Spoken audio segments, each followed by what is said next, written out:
Pessoal, muita paz. Hoje vamos comentar à luz do Espiritismo, capítulo 41 do livro Gênesis, do Antigo Testamento.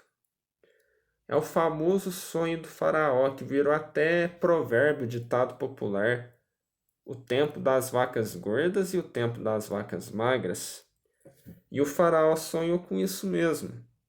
Ele sonhou que às margens do rio Nilo, o maior rio do Egito, um dos maiores rios do mundo, pastavam 7 vacas gordas, bonitas.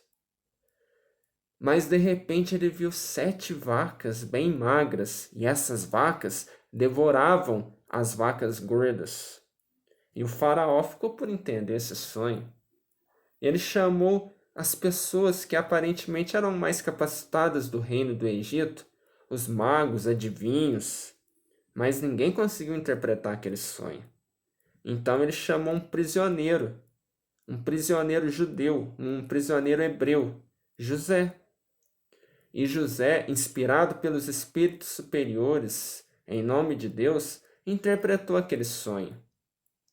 Disse ao faraó que as 7 vacas gordas representavam 7 anos de fartura em toda a terra do Egito. E as 7 vacas magras representavam 7 anos de fome, de miséria. E José, ele propôs algo genial.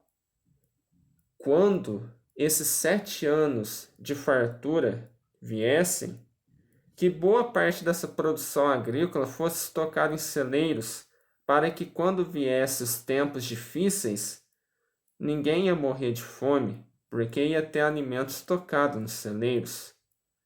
É claro que, interpretando assim, à primeira vista esse texto, a gente pensa que José está falando somente que a gente deve poupar. Quando a gente recebe algum dinheiro, a gente tem que abrir a caderneta de poupança e reservar uma parte, né, para gastos futuros, para alguma eventualidade. Também, essa é uma das interpretações. Tá certo, se você interpreta assim.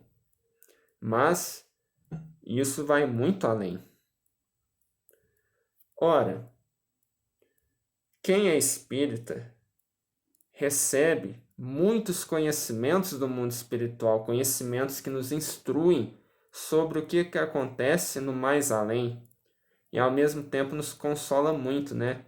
Quem leu alguma mensagem espírita sabe o tanto que aquilo nos conforta. Mas Emmanuel, no livro O Evangelho por Emmanuel, Comentários às Cartas de Paulo, capítulo 16, na Conquista da Fé, Emmanuel comenta um versículo 5. Me perdoem. Emmanuel comenta o capítulo 5, versículo 1 da carta aos Romanos de Paulo. E lá Emmanuel fala que a gente deve automatizar todo o conhecimento espírita, assim como o nosso organismo automatizou várias funções.